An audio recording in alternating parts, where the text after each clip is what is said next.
सुप्रभात प्रिय विद्यार्थियों, मैं हूं आपकी हिंदी शिक्षिका हिमानी सिंह। जैसा कि आप सभी को ज्ञात है कि इस हफ्ते में हम पुनरावृत्ति कर रहे हैं, यानी कि रिवीजन आगे आने वाले हमारे एग्जाम्स के लिए, ठीक है ना। तो इसी क्रम में आपने भाषा सेतु और व्याकरण सुरभि के पाठ 1 पढ़े होंगे। आज हम पाठ 2 व्याकरण सुरभि से पढ़ेंगे और इसका एक पुनरावृत्ति करेंगे, इसका रिवीजन करेंगे, इसको अच्छी तरह एक बार फिर से समझेंगे और फिर उससे किस तरह के प्रश्न आ सकते हैं वो उनका हम अध्ययन करेंगे। और इनके अलावा भी प्रश्न आपके पास में आएंगे, तो आप ये मत समझिएगा कि जो मैंने आपको लिखाया वही प्रश्न आएंगे, ठीक है ना। सिर्फ आपको जो भी पढ़ाया जा रहा है वो अच्छी तरह से अब पढ़ना है और उसको अच्छी तरह से कंठस्थ करना है और समझ कर पढ़ना है, ठीक है। और अपनी पुस्तक में से बीच बीच में से भी अच्छी तरह से अध्ययन करना है, ताकि अगर कहीं से भी प्रश्न बना के दिया जाए तो वो आपको बन जाए। बहुविकल्पीय तो आएंगे ही, लेकिन आप उसके साथ साथ ही प्रश्नोत्तर या फिर अपने खाली स्थान जो भी अभ्यास प्रश्न है उनको भी अच्छे से ज़रूर एक बार देखिएगा, ताकि बीच से कहीं से भी प्रश्न आए तो आपको कोई भी परेशानी कठिनाई का सामना ना करना पड़े, ठीक है ना। तो आइए हम देखते हैं। पहला पाठ आपका क्या था? पहला पाठ था व्याकरण में भाषा, जिसमें आपने क्या देखा? इसमें आपने देखा कि वह साधन जिसके द्वारा मनुष्य बोलकर या लिखकर अपने विचारों को दूसरों तक पहुंचाता है या अपने विचारों का आदान प्रदान करता है, उसे हम भाषा कहते हैं। ये 2 प्रकार की होती है, मौखिक और लिखित, है ना। तो ये तो आप पढ़ चुके हैं भाषाएं, फिर उसकी लिपि, है ना, और कहाँ पे कौन सी भाषा बोली जाती है, ये आपने पढ़ लिया है। आज हम जो पढ़ने जा रहे हैं वो है हमारा व्याकरण पाठ, व्याकरण सुरभि का पाठ 2, जिसका नाम ही है व्याकरण, ठीक है ना। व्याकरण यानी कि ग्रामर। तो उसमें हम क्या पढ़ेंगे कि व्याकरण क्या होती है, व्याकरण हम किसे कहते हैं, ठीक है ना। तो जैसा कि आपको बताया गया है कि जो व्याकरण होती है उसमें क्या होता है, हम भाषा का शुद्ध रूप में प्रयोग करना सीखते हैं, है ना। कि हम जो कुछ भी बोल रहे हैं वो हमेशा शुद्ध नहीं होता है, लेकिन व्याकरण सम्मत भाषा उसे कहते हैं जहाँ पे सारे जो हम शब्द या वाक्य या वर्ण जो भी हम प्रयोग कर रहे हैं वो सारे शुद्ध हों, उसमें कोई त्रुटियां, कोई गलतियां ना हो। जैसे कि कई लोग हैं वो शक्कर को शक्कर बोलते हैं, जो कि गलत है ना, ये व्याकरण सम्मत नहीं है। या कई लोग श को स और स को श बोलते हैं, वो गलत होता है, ठीक है ना। तो हमको ये देखना है, या कहीं पे छोटी ई की मात्रा लगानी है तो हम बड़ी ई की लगा देते हैं। तो व्याकरण हमें यही सिखाता है कि किसी भी हमें अपनी भाषा को किस तरह से शुद्ध रूप में प्रयोग करना है, उसका सही रूप, मानक रूप क्या है, ठीक है ना। जैसे कि इसमें एक उदाहरण दिया है, जिसमें ये बोल रही है, एक बच्चा अपनी फ्रेंड से कह रहा है कि चित्रा, मेरे को तेरे से एक काम था, ठीक है ना। तो वो पूछती है, रमेश, तेरे को मेरे से क्या काम है। तो ये बिल्कुल ही व्याकरण सम्मत नहीं है, बिल्कुल गलत है। क्यों? क्योंकि हमको ये बोलना चाहिए उसकी जगह कि चित्रा, मुझे तुमसे कुछ काम था, है ना, या मुझे चित्रा, आपसे मुझे एक काम है। इस तरह से हमको बोलना चाहिए। तेरे को, मेरे को, ये व्याकरण सम्मत भाषा नहीं है, ठीक है ना। ये शुद्ध रूप नहीं है भाषा का, ये अशुद्ध है, ठीक है ना। तो इसी तरह से हमने सबसे पहले तो यही देखा कि व्याकरण में किन किन चीज़ों को लेते हैं। पहले आपको मालूम ही है कि भाषा जो बनती है वो वर्णों से बनती है, वर्ण से शब्द और शब्द से वाक्य बनते हैं, और इन्हीं वाक्यों के माध्यम से क्या होती है, हमारी भाषा जो है वो तैयार होती है।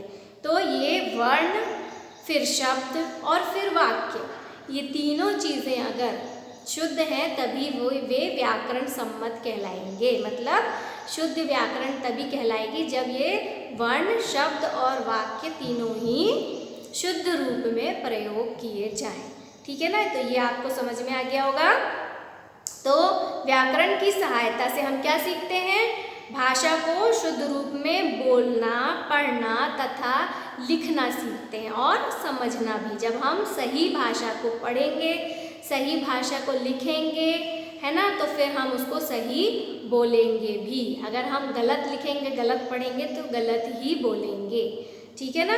तो आइए अब हम इस पाठ से संबंधित कुछ बहुविकल्पीय प्रश्न यानी कि सही उत्तर पर निशान लगाओ या टिक लगाओ या क्लिक करो, इसको हम पढ़ते हैं। जिस तरह का कि आपको प्रश्न जिस तरह के परीक्षा में आने वाले हैं, ठीक है ना, वहाँ पर आपको अपने मोबाइल पे या लैपटॉप पे जाकर क्लिक करना है। यहाँ पे मैं आपको बोर्ड पर इस चीज़ को समझाऊंगी कि किस तरह से आप सही उत्तर को टिक करेंगे, ठीक है ना, और किस तरह के प्रश्न आ सकते हैं। इनके अलावा भी और भी प्रश्न आएंगे, उनकी आपको तैयारी करनी है पाठ को अच्छी तरह पढ़कर और समझकर। तो आइए हम पहला प्रश्न देख लेते हैं। पहला प्रश्न है, भाषा के शुद्ध रूप का ज्ञान कौन कराता है? भाषा के शुद्ध रूप का ज्ञान कौन कराता है? ये मैंने आपको अभी बताया, ठीक है। व्याकरण, क या फिर ख शिक्षक, ग पुस्तक या स्वयं से हो जाता है। तो सीधी सी बात है कि व्याकरण के शुद्ध मतलब भाषा के शुद्ध रूप का ज्ञान हमें कौन कराता है? क्या सही उत्तर होगा? मैं आपको सिर्फ एक सही जवाब बताऊंगी, उसके बाद सारे जवाब जो है, सारे उत्तर हैं, वो आप मुझे बताएंगे। चाहे तो आप लिखकर बता सकते हैं, नहीं तो आप क्या कर सकते हैं, आप सही उत्तर अपने निशान लगाकर अपनी पुस्तक से उनका मिलान कर सकते हैं, ठीक है ना। एक उदाहरण के लिए मैं आपको बता रही हूँ उत्तर, बाकी उत्तर मैं नहीं बताऊंगी। तो भाषा के शुद्ध रूप का ज्ञान कौन कराता है? अब इसमें लिखा व्याकरण, शिक्षक, पुस्तक या स्वयं। तो पुस्तक में तो शुद्ध रूप होगा व्याकरण का, जो आपको एक शिक्षक शिक्षिका पढ़ाएगी, वो ठीक है, फिर आप उसको पढ़ के स्वयं भी ज्ञान कर सकते हैं। पर जो इसका सही उत्तर है वो है व्याकरण। भाषा जो है उसका शुद्ध रूप का ज्ञान हमको कौन कराता है? व्याकरण कराती है, यानी ग्रामर। ग्रामर से हमको ये पता चलता है कि भाषा का सही और शुद्ध रूप क्या है, ठीक है ना। तो ये एक उत्तर मैंने आपको बताया, बाकी आप स्वयं अपने उत्तर खोजेंगे और मुझे बताएंगे, नहीं तो आप स्वयं मिलान करेंगे, ठीक है ना। जैसे कि आपको मैंने पिछली कक्षा में भी बताया था, इसका आप आंसर मुझे किस तरह दे सकते हैं। जैसे आप बोलेंगे पहले का ये क, इस तरह, है ना, फिर दूसरे का जो भी आंसर है इस तरह, ठीक है। इस तरह से आप मुझे आंसर अपने दे सकते हैं, ताकि मैं उनको मिलान करके आपको बताऊं कि आपने सही बोला या गलत, या फिर आप स्वयं भी अपनी पुस्तक से मिलान कर सकते हैं, ठीक है। दूसरा प्रश्न देखिए, व्याकरण की सहायता से हम सीखते हैं शुद्ध रूप में, मतलब कि व्याकरण की सहायता से हम क्या सीखते हैं? शुद्ध रूप में किसका प्रयोग सीखते हैं? क्या सीखते हैं? शुद्ध रूप में क्या करना सीखते हैं? बोलना, ख पढ़ना, ग लिखना या सभी, ठीक है ना। तो व्याकरण की सहायता से हम सीखते हैं शुद्ध रूप में क्या? बोलना, पढ़ना, लिखना या सभी, है ना। तो हम क्या सीखते हैं, ये आपको बताना है इनमें से क्या सही है। व्याकरण हमें किसके बारे में बताता है? व्याकरण हमें किसके बारे में बताता है वो भी हम बताएंगे। क वर्णों के बारे में, ख शब्दों के बारे में, ग वाक्यों के बारे में या फिर घ सभी। तो व्याकरण हमें किस किस के बारे में ज्ञान कराती है? व्याकरण से हमें किन किन चीजों के बारे में पता चलता है? वर्ण, शब्द, वाक्य, इनमें से कोई एक या फिर सभी। ये आपको सही जवाब बताना है कि व्याकरण हमें किसके बारे में ज्ञान कराती है, ठीक है। अब देखिए चौथा, मेरे सिर में दर्द है, इस वाक्य में कौन सा शब्द अशुद्ध है? मेरे सिर में दर्द है, इनमें से कौन सा शब्द अशुद्ध है? तो क मेरे, ख सिर, ग दर्द या फिर घ कोई नहीं।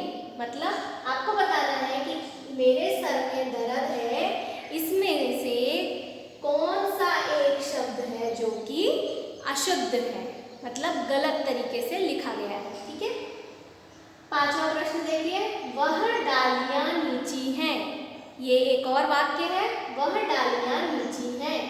इस वाक्य में वह के स्थान पर क्या होना चाहिए? वह डालियां नीची हैं में वह के स्थान पर क्या आना चाहिए, वो आपको बताना है कि क्या इस वाक्य में कौन सी गलती है और उसको किस तरह लिखना है, ठीक है। क यह, ख ये, ग वे या फिर घ वो, ठीक है ना। तो वह के स्थान पर वह डालियाँ, क्योंकि डालियाँ बहुत सारी डालियाँ हैं, एक डाली नहीं है, बहुत सारी डालियाँ हैं। तो अनेक जब हैं तो वह तो एक के लिए हम बोलते हैं, तो अगर एक से ज़्यादा है तो उसके लिए हमको क्या बोलना है, कौन सा शब्द बोलेंगे वह की जगह, ठीक है। वो आपको बताना है इन चारों में से कौन सा सही शब्द है, यहाँ पे क्या लगेगा, ठीक है। आगे देखिए, छठवां प्रश्न है, इनमें से क्या व्याकरण के अंतर्गत नहीं आते हैं। इनमें से क्या व्याकरण के अंतर्गत नहीं आते हैं, मतलब जो शब्द नीचे लिखे हैं या जो चीज़ें नीचे लिखी है उनमें से कौन सी ऐसी चीज़ है जो व्याकरण के अंदर नहीं आएगा।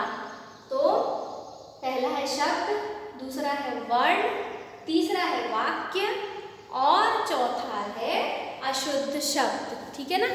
चौथा क्या है, अशुद्ध शब्द, ठीक है ना।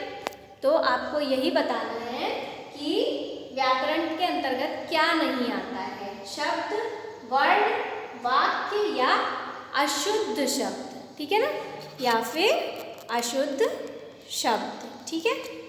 तो इस तरह से हमने आज व्याकरण सुरभि पुस्तक से पार्ट 2 व्याकरण का अध्ययन किया। इसको आप बहुत अच्छी तरह से पढ़िए, समझिए, बहुत ही आसान, बहुत ही सरल है, इसमें कुछ भी कठिन नहीं है। फिर भी आपको कोई शंका है आप अवश्य मुझसे प्रश्न पूछिए। एग्ज़ाम के एक दिन पहले आप पढ़ने बैठेंगे तो आपको बहुत परेशानी, बहुत कठिनाई का सामना करना पड़ेगा। जैसे कई बच्चों ने अभी तक कॉपीज़ भी कंप्लीट नहीं की हैं, तो आप पहले तो अपना कॉपीज़ कंप्लीट करके अच्छी तरह से अध्ययन करिए, और उसके बाद भी आपको कोई शंका लगती है तो उसका समाधान करने के लिए हम हैं, आप हमसे अवश्य प्रश्न कीजिए। आपके आने वाले परीक्षाओं के लिए ऑल द बेस्ट।